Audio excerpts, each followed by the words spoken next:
હું બી તમારા જેમ નોર્મલ લાઈફ જીવતી હતી.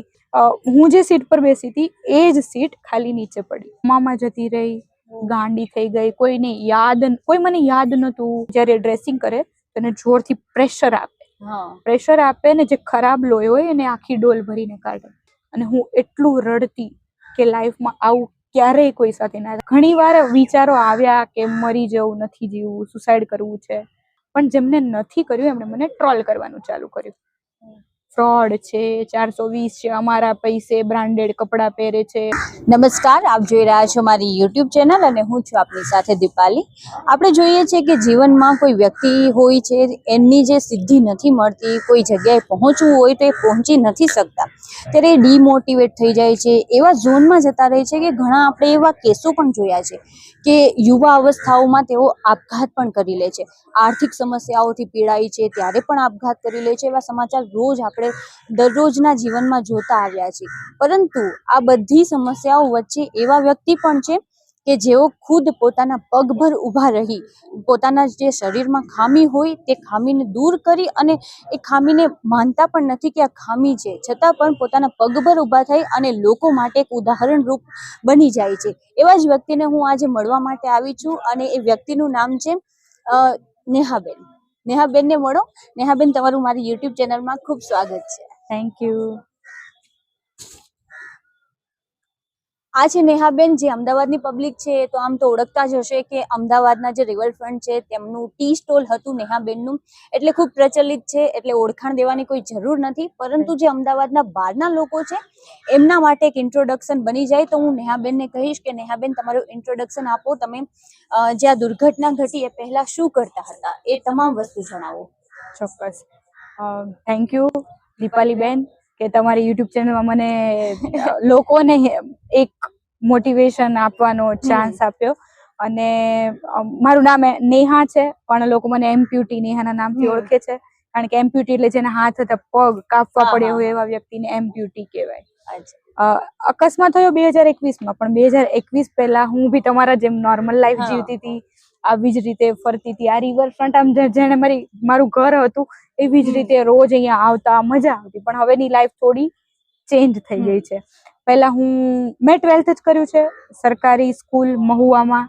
એટલે મારો ફેમસ ડાયલોગ હતો કે ગામડાની અભણ અંગૂઠા ચાપ. મતલબ કે સિટીમાં આવ્યા હોય તો જે હોય ને કે ભાઈ આપણું કંઈક ફેમસ હોય ડાયલોગ, એવી રીતે જ હતું. તો પછી 12th કર્યું, પણ મને એવો ક્રેઝ હતો કે હું કંઈક તો કરું. અને પછી ધીરે ધીરે મેં અલગ અલગ ફિલ્ડમાં ટ્રાય કરી. Call centre, telecaller, service coordinator, આ મતલબ ઓટોમોબાઈલ્સ, બધી જગ્યા પર પહેલા ટ્રાય કરેલી હતી. એટલે મને ખ્યાલ હતો કે કઈ કઈ ફિલ્ડમાં શું શું હોય છે.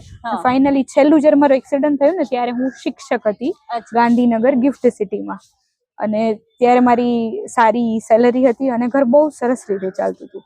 તો અમારી પહેલાની જર્ની છે, ઓલમોસ્ટ બધું સરસ ચાલતું હતું. અને ફાઇનલી મારું એક્સિડન્ટ થયું. કઈ રીતે એક્સિડન્ટ થયું? મતલબ તમે જઈ રહ્યા હતા ને એક્સિડન્ટ થયું કે શું થયું હતું? અમે લોકો 30 વર્ષથી રેન્ટેડ ઘરમાં રહેતા હતા મહુવામાં. અને હું અને ભાઈ બંને ભણતા હતા, એટલે અમે લોકો ઘણા વર્ષોથી બહાર જ હતા. ને હું 2012 થી અમદાવાદ હતી, તો સેલરી એટલી બધી હતી નહીં કે હું ઘર લઈ શકું. ફાઇનલી મેં લોકડાઉનના 2 વર્ષ પહેલા ઘર બુક કરાવ્યું. અને મારી સેલરી એટલી સારી હતી કે જેટલી મારી સેવિંગ્સ હતી એમાંથી મેં ડિપોઝિટ આપી દીધી એમને. એટલે પછી હવે મારી પાસે કશું રહ્યું નહીં, ખાલી તમે ખાઓ અને રેન્ટ ભરો, આટલા જ પૈસા બચતા. કારણ કે ઓલરેડી મેં બધું સેવિંગ્સ ઘરમાં, કારણ કે મેં વર્ષોથી રેન્ટ પર રહેતા હતા. અને ત્યાં ફાઇનલી લોકડાઉન આવ્યું. લોકડાઉન એટલે ખરાબ તબક્કો. એમાં ઘણા લોકોએ પોતાના સ્વજનોને ગુમાવ્યા છે, ઘણા લોકોએ પોતાની અને બહુ જ ખરાબ હતું. જે મારા માટે બી એવું જ ખરાબ હતું કે ભાઈ, એક તો મારી પાસે કશું હતું નહીં, એમાં લોકડાઉન, એમાં અલગ થોડું બી ફીવર આવે એટલે આપણને એવું લાગે કે હવે બસ આપણામાંથી કોઈ ગયું, આવી બીક આપણને રહેતી.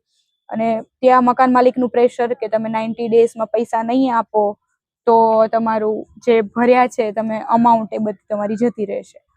હવે એક ડિપ્રેશન, એમાં કોરોના, એમાં કઈ સેવિંગ નહીં, એમાં ઘર જતું રહેવાની ડર. હા. અને ફાઇનલી લોકડાઉન જ્યારે ખુલ્યું ત્યારે હું અમદાવાદથી મહુવા જતી હતી. એટલે કે મારે વીકમાં 2 વાર સ્કૂલ જવાનું હતું. એટલે શનિ રવિ રજામાં હું ઘરે જતી રહેતી કે કોઈ બી બેંક મને લોન આપશે તો હું દર શનિ રવિ ટ્રાય કરતી. અને ફાઇનલી એક શનિવારે જ્યારે હું સવારે 5 વાગે અમદાવાદથી મહુવા જવા માટે બેસી, એ દિવસે મારી બસ ટ્રકની સાથે ટકરાણી અને હું બસમાંથી નીચે પડી ગઈ. કોઇન્સિડન્સ તો નથી, કારણ કે આની સ્ટોરી બી હું તમને કહું કે હું જે સીટ પર બેસી હતી એ જ સીટ ખાલી નીચે પડી. પાછળ કોઈને કશું જ નથી થયું. આખી બસમાં મારો આખો લેફ્ટ પાર્ટ છે જમીન સાથે ટકરાણો. હું અનકોન્શિયસ હતી, કારણ કે હું કુંભકર્ણ કહેવાય. એટલે હું શનિ રવિ ને રજામાં 5 વાગે જાગ્યા હોય ને 10 વાગે ઘરે પહોંચવાનું હોય તો સૂતી હતી હું. એટલે મને કશું જ ખબર નથી કે શું થયું મારી સાથે. પણ ફોટોઝ જોયા હોય, લોકોએ આપણને શેર કર્યું હોય, અને ફેમસ થયા પછી ઘણા લોકો આપણને એવું કહેતા હોય કે તમારું અકસ્માત થયો ને ત્યારે હું ત્યાં જ હતો. તો બધા પાસેથી જાણવા મળ્યું કે હું બસમાંથી પડી ગઈ હતી. એમ્બ્યુલન્સ જ્યાં સુધી આવી, લોકો ત્યાં સુધી ફોટો શૂટ કરતા હતા મારું, કારણ કે હું ત્યાં એ રીતની અનકોન્શિયસ હાલતમાં હતી. ફેસ છે આમ ચિરાઈ ગયું હતું 2 પાર્ટમાં, માથામાં કાચ ઘૂસી ગયા હતા, કારણ કે આખું પતરું ચીરીને સીટ સાથે જ હું નીચે જતી રહી હતી. તો એ ટાઈમ બહુ ખરાબ હતો. પગ આખો જ હતો, પગમાં કઈ જ પ્રોબ્લેમ નહોતો. પણ ફેમિલી હતું મહુવા, તો 250 કિલોમીટર એ લોકો જ્યાં સુધી આવે ત્યાં સુધીમાં તો પગની કન્ડિશન, બ્લડ લોસ ને ટાઈમ વેસ્ટ ના કારણે બધું ક્રિટિકલ હતું. એમ્બ્યુલન્સ વાળાએ એવું જ નહોતું જ કહ્યું કે બહુ મોટી ઈજા થઈ છે. એ લોકો એવું જ કીધું કે થોડું વાગ્યું છે, થોડું વાગ્યું. તો હવે એ લોકો બી લોકલ બસમાં, મતલબ કે સ્લો બસમાં આવ્યા. એ લોકોએ એવું ના વિચાર્યું કે બહુ થયું હશે, થોડું થયું છે, ચલો પહોંચી જઈશું. તો એવામાં રાત્રે 1 વાગી ગયો. અને સાંજે 4 વાગે એ લોકો આવ્યા. એ લોકોએ બધું ચાલુ કર્યું ટ્રીટમેન્ટ. અને પછી 1 વાગે મારો ફાઇનલી 50% લેગ કાપવો પડ્યો, કારણ કે જે નીચેનો આટલો પાર્ટ હતો ને, એ પાર્ટ ઇન્ફેક્શન વધી ગયું હતું, સડી ગયો હતો. એમાં કોઈ મોમેન્ટ નથી, બધી નર્વ્સ છે એ સુકાઈ ગઈ હતી. કેટલા ઓપરેશન થયા, સર્જરી કેટલી? એકચ્યુઅલી હું તો 1.5 મહિના 2 મહિના સુધી અનકોન્શિયસ જ હતી. મારી સાથે શું થયું એ મને કશું જ ખબર નથી. હા, એમ ક્યારેક કંઈક વિઝ્યુલાઇઝ થયું હોય કે શું થાય છે, પણ એક્ઝેક્ટલી તો મને કશું ખબર નથી. પણ હા, પહેલી વાર જ્યારે રાત્રે 17 જુલાઈ 2021 દિવસ હતો, જ્યારે શનિવાર હતો, અને હું માનું છું હનુમાન દાદાને, એટલે એ દિવસ હું ક્યારેય ના ભૂલી શકું. તો એ દિવસે મારો અકસ્માત થયો ત્યારે મારો 50% પગ કાપ્યો. 50% પગ કાપ્યો પછી ફેમિલી વાળાને માટે તો બહુ અઘરું જ હતું એ ટાઈમ પર. મમ્મીને એ લોકોએ કીધું કે પગ કાપવો પડશે. ત્યારે હું અમદાવાદમાં બહુ તોફાની છોકરી હતી કે મારું ગ્રુપ બહુ જ મોટું હતું, અને મને જ્યારે 5 મિનિટનો બી ટાઈમ મળે તો હું કોઈને મળતી જ રહેતી હતી. તો એ ટાઈમે હોસ્પિટલમાં 15 થી 20 જણા હતા. ને ડોક્ટર પેલા લેગ કાપતા પહેલા પરમિશન માંગે કે પરમિશન આપો. ને ત્યારે એ લોકોએ રડતા 50% લેગ કાપવાની પરમિશન આપી. પહેલા તો એવું જ કહ્યું કે અમારાથી જેટલા બનશે એટલા પૈસા અમે આપીશું, પણ તમે બચાવવા ટ્રાય કરો. પણ બચવાના કોઈ ચાન્સીસ જ નતા, કારણ કે જે નાની નસો હતી એ જોઈન્ટ થાય એમ જ નથી. એટલે ફાઇનલી એ લોકોએ ત્યારે તો રડતા પરમિશન આપી દીધી. પછી એવું થયું કે હું કોમામાં જતી રહી, ગાંડી થઈ ગઈ. કોઈ મને યાદ નતું, મારી સાથે શું થાય છે મને ખબર નતું. ફેસમાં 25 સ્ટીચીસ હતા, હાથ પગમાં બધે બહુ બધા સ્ટીચીસ હતા, માથામાં, કાનમાં, બધે સ્ટીચીસ. પગ કાપેલો, અને લોકોએ સાયકાટ્રિસ્ટને બોલાવ્યા. ખબર ના પડી શું થાય છે. એ લોકોને બી ખબર નથી કે મારી સાથે શું થાય છે. સાયકાટ્રિસ્ટને બોલાવ્યા, એ કે ના, અમારા હાથમાં બી કશું નથી. બીજા ઘણા બધા ડોક્ટર્સને બોલાવ્યા, કોઈને કશું સમજાતું જ નતું કે મારી સાથે થાય છે શું. હું કેમ બધાને ભૂલી ગઈ છું, કેમ ગાંડી થઈ ગઈ છું. જે બેભાન કરવાના ઇન્જેક્શન્સ બી એ લોકો મારે ને, તો મારી બોડીમાં 5 જ મિનિટ એની અસર રહી. 5 મિનિટથી વધારે એની અસર જ ના રહી. હવે ડોક્ટર બી કન્ફ્યુઝનમાં હતા કે કરીશું શું હવે આનું. ને પછી ફાઇનલી એ લોકોએ એક ડિસિઝન લીધું કે ઇન્ફેક્શન વધતું જાય છે, ફરીવાર 20% લેગ કાપવો પડશે. તો બીજા વીકમાં ફરીવાર 20% લેગ કાપ્યો, એટલે હું ટોટલી 80% ડિસેબલ. મને તો કશું ખબર જ નથી શું થાય છે મારી સાથે. અને જ્યારે હું થોડી ભાનમાં આવું છું ત્યારે એ લોકો કહે છે કે તારો પગ ફ્રેક્ચર કર્યો છે, એટલે ત્યાં પાટા બાંધ્યા છે, વાળીને રાખ્યો છે, તું સાજી થઈશ એટલે તારો પગ ખોલી દેશે. એટલે હું તો ખુશ મારા બધા ફ્રેન્ડ્સ ના ફોન આવે છે ને હું કહું છું મને તો ખાલી ફ્રેક્ચર જ છે, મને તો કશું ખબર જ નથી, તો હું તો એવું જ કહેવાની હતી. અને જેટલા લોકોના બી કોલ આવ્યા બધાને મેં એમ જ કીધું મને તો ફ્રેક્ચર છે, હું તો જલ્દી સાજી થઈ જઈશ. ફ્રેક્ચર તો આવવાને ખબર જ છે કે થઈ જાય, પણ મેં ક્યારે એવું ફીલ જ નતું કર્યું કે મારો પગ છે જ નહીં એમ. પછી થર્ડ મારી જે સર્જરી, આ બધી સર્જરીઓ તો મને ખ્યાલ નથી, પગની બી નથી ખ્યાલ, પણ છેલ્લે ફાઇનલી મારી અહીંથી પ્લાસ્ટિક સર્જરી કરીને અહીંયા સ્કીન નાખવાની હતી. તો ત્યારે હું જે ડરી, મને જ્યારે ખબર પડી કે મારો પગ નથી, એક રાત્રે મારા બધા ફ્રેન્ડ્સ, મારા મમ્મી એવું હતું કે મમ્મી પપ્પાને રાત્રે સુવા દે, કારણ કે હું બહુ જ ક્રિટિકલ કન્ડિશનમાં હતી. તો મારા બધા ફ્રેન્ડ્સ આખી રાત મારી પાસે બેસવા આવ્યા હતા. મને ત્યારે ખબર નથી કે મારી સાથે શું થયું છે, એ લોકો ખાલી બેસવા આવ્યા હતા. આખી રાત અમે વાતો કરી, કારણ કે હું આખી રાત સુઈ નથી શકતી, કારણ કે જયારે આ પગ કાપ્યો ને તો જયારે ડ્રેસિંગ કરે તો એને જોરથી પ્રેશર આપે ને જે ખરાબ લોહી હોય એને આખી ડોલ ભરીને કાઢે. તો એનું જે પેઇન છે, મને દિવસમાં 2 જ કલાક સુવા દીધું હતું. તો એ જે પેઇન હતું એ બહુ જ ખરાબ હતું. તો આખી રાત જાગતી, એટલે મારી સાથે કોઈ 2-3 જણાએ જાગવું જ પડે, કારણ કે હું સૂતી હોય, મારે વોશરૂમ જવું હોય તો બી હું ઉઠી ના શકું, તો કોઈએ બી મને હેલ્પ કરવી પડે, નીચે પેલું પોટ મૂકવું પડે તો હું વોશરૂમ જઈ શકું. બહુ એ ટાઈમ બહુ જ ખરાબ હતો, જેને યાદ કરીને બી ઘણી વાર આપણને એવું થાય કે આવું કોઈ સાથે ના થાય. હું તો એવું જ કહું છું કે જેણે મારું ખરાબ કર્યું હોય ને એની સાથે બી આવું ના થાય, કારણ કે બહુ ખરાબ લાઈફનો ટર્નિંગ. પછી જયારે ખબર પડી એટલે હું સવારે મેં કીધું આ લોકો મારી આટલી ખરાબ કન્ડિશન નથી તો આખી રાત કેમ બેસે છે, શું થાય છે, પગની ને બધી વાતો ચાલતી હતી. એટલે સડનલી બીજા દિવસે સવારે 6 વાગે મેં કીધું એમને કે મારો પગ, ને ત્યારે મારી બાજુમાં કોઈ જ નહીં. ને જ્યારે મને ખબર પડી ખાલી મારા મમ્મી, અને એવું ડિસાઈડ કર્યું હતું એ લોકોએ કે જ્યારે મને ખબર પડશે ત્યારે બધા મારી સાથે હશે, ને પણ કોઇન્સિડન્સ કે મારી સાથે કોઈ જ નથી. હું રડી, 2 દિવસ સુધી જમી નહીં. એ ટાઈમ બહુ જ ખરાબ હતો મારા માટે, અને એ દુઃખ હજુ બી પીડા આપે. એ દર્દ તમારા માટે કેવું હતું? કારણ કે એનું પેઇન તમે જે કહો છો એ વિચારીને જ અમને એવું લાગે છે કે બહુ પેઇન હશે, અમે વિચારી પણ નથી શકતા. તમે કઈ રીતે સહન કર્યું એ દર્દને?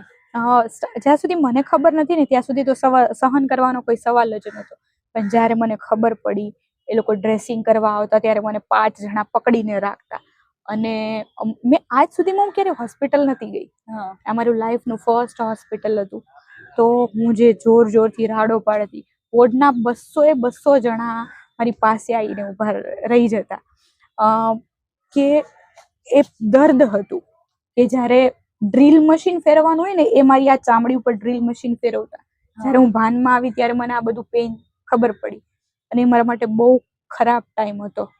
અને હું એટલું રડતી કે લાઈફમાં આવું ક્યારેય કોઈ સાથે ના થાય. ત્યારે તો મને ફેસનું એટલું બધું ક્યારે બી નહોતું કે ફેસ, પણ ત્યારે જે મારું ફેસ કોઈ જોવે ને તો એક સાઈડ આખી બ્લેક જ હતી, કારણ કે સ્ટીચીસ લીધા હોય, બધું સડી ગયું હોય, એટલે એટલું ખરાબ હતું. પણ મને ફેસથી એટલો ફરક નતો પડતો, મને ફરક પડતો હતો મારા પગથી, કે હવે હું પગ વગર એક્ટિવા નહીં ચલાવી શકું, હવે પગ વગર હું ચાલીશ કઈ રીતે, હવે હું મારી લાઈફ મારી મરજીથી કેવી રીતે જઈશ, કારણ કે જ્યાં બી જાઉં ત્યાં મારે હવે પેરેન્ટ્સની સાથે જવું પડે, ડિપેન્ડન્ટ રહેવું પડે. કઈ બી ખાવા માટે બી એ ટાઈમે મારા 2 હાથમાં સોયો લગાવેલી હતી.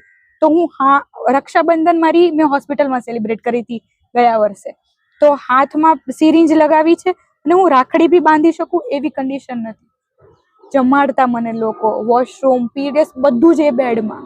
તો મારા માટે બહુ ખરાબ એક્સપિરિયન્સ હતો. પછી જે અહીંથી ચામડી કાઢીને અહીંયા નાખવાની હતી ત્યારે મને સ્ટેપલર મારીને, તો પેલી બટેટાની છાલ કાઢે ને એવી રીતે છાલ કાઢે, ત્યારે મેં એ લોકોને કીધું હતું કે મને, એ લોકોનો નિયમ છે કે આટલું જ એ લોકો અનકોન્શિયસ કરે. મેં કીધું આખું અનકોન્શિયસ કરજો, આટલું કરશો ને તો હું તમારું ઓપરેશન વચ્ચેથી જ, કારણ કે હું જે જોઈ શકીશ ને તો હું ક્યારેય નહીં કરવા દઉં, કારણ કે હું એટલી સ્ટ્રોંગ પહેલાથી જ નથી. પછી એ લોકોએ મને આખી અનકોન્શિયસ કરી અને આ ચામડી અહીંયા નાખી. 10 મિનિટમાં તો હું ભાનમાં આવી ગઈ. અને મને જે પેઇન છે, કારણ કે તમારી ચામડીને કોઈ આમ કાઢે તો કેવું પેઇન થાય, ને જે પેઇન હતું સૌથી ખરાબ પેઇન હતું દુનિયાનું. એ પેઇન ક્યારેય કોઈને સહન ના કરવું પડે એવી તો હું પ્રે કરું છું ભગવાનને. તમે કેટલા દિવસ હોસ્પિટલમાં એડમિટ રહ્યા? હું 2 મહિના તો હોસ્પિટલમાં હતી, અને 2 મહિનામાં મને લાસ્ટના 10 ડેઝ જ વધારે યાદ છે. એ પહેલાનું મને કશું જ યાદ નથી, કારણ કે બહુ બધી સર્જરીઝ, બહુ બધા ઇન્જેક્શન્સ, બહુ બધી ટ્રીટમેન્ટ્સથી હું પાસ થઈ છું.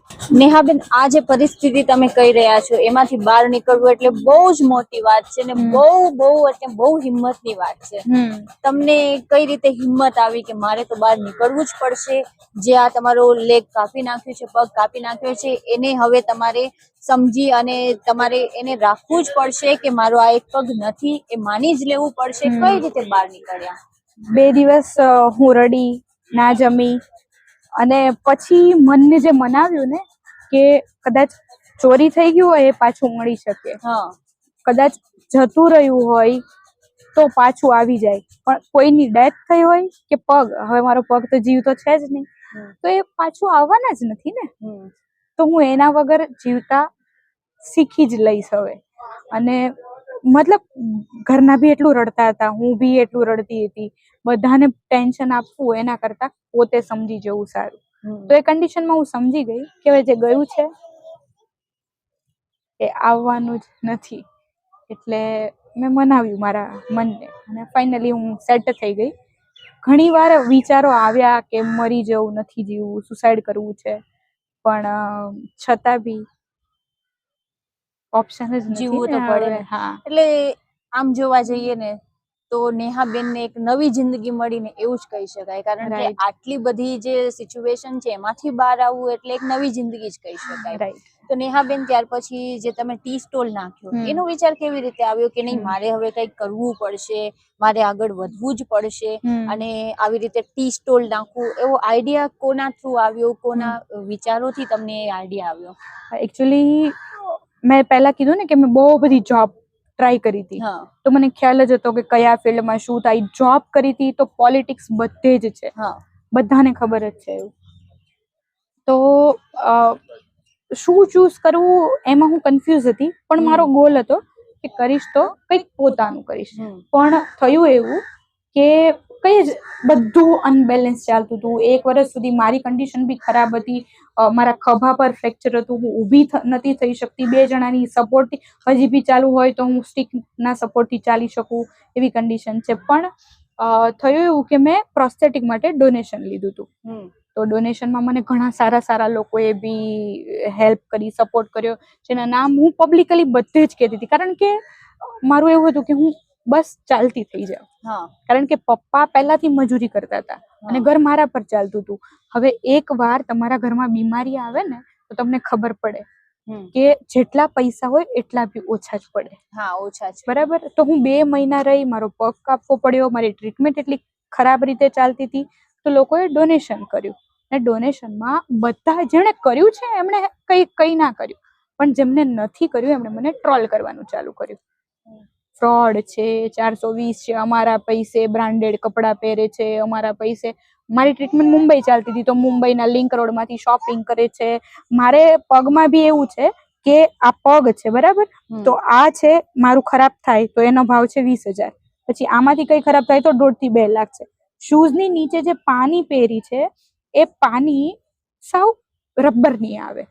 તો આપણે સ્લીપર બી ઢસડીને ચાલતા નાના હતા તો આપણા મમ્મી પપ્પા એવું કહેતા કે ઢસડીને ના ચલાય સ્લીપર. તો સ્લીપર ની આપણને એટલી ચિંતા થતી, તો મારું તો નીચેનું 50,000 નું છે, એટલે મારે શૂઝ પહેરવા જ પડે. મંદિરમાં જાઓ, વોશરૂમ જાઓ, ઘરે જાઓ, ક્યાંય બી જાઓ, શૂઝ પહેરવા પડે. તો હવે એ શૂઝ મેં સારી કંપનીના લીધા એટલે મિનિમમ 3,000 ના આવે. એટલે લોકો એવું કીધું અમારા છોકરા બી 200 રૂપિયાના શૂઝ પહેરે છે, તું 3,000 ના પહેરે છે. એ લોકોને એવી નથી ખબર કે હું શૂઝ વગર તો ચાલી જ નથી શકવાની. 200 અને 3,000 ની વાત નથી, 50,000 નો ખર્ચો કરું એના કરતા હું શૂઝ મેં 3 વર્ષથી પહેર્યા છે તો 3,000 મતલબ કે સારા શૂઝ લેવા વધારે સારું છે, જેથી કમ્ફર્ટેબલ. હા, અને ચાલવામાં બી વાંધો ના.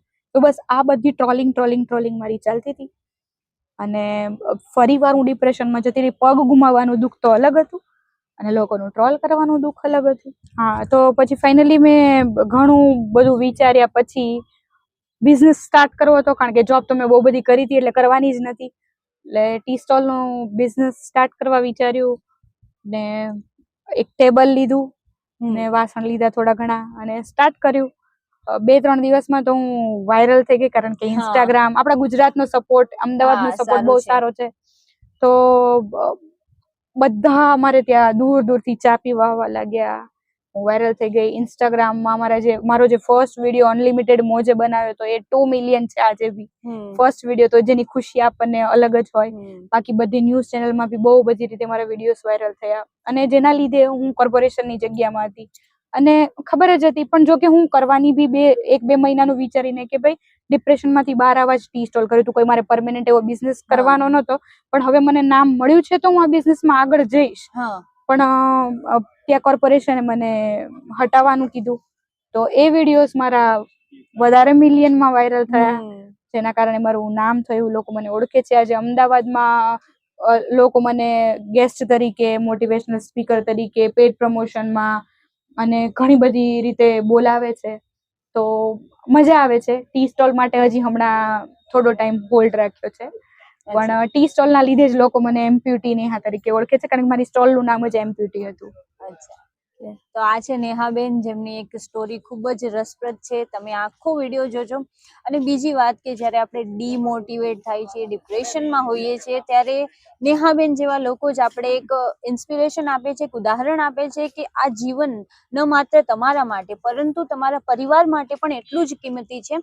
કારણ કે જો નેહાબેને એ સમયમાં કાંઈ પણ ખરાબ કાર્ય કર્યું હોત, કાંઈ પણ પગલું ભરી લીધું હોત, તો એમના જે માતા પિતા છે, એમના ભાઈ છે, એમના પરિવારના લોકો છે, એ કેટલા દુઃખમાં હોત એ આપણે જાણી જ શકીએ છીએ. કેમ કે આપણા માતા પિતા અને જે આપણા પરિવારના લોકો છે, આપણે સૌથી વધારે પ્રેમ કરે છે.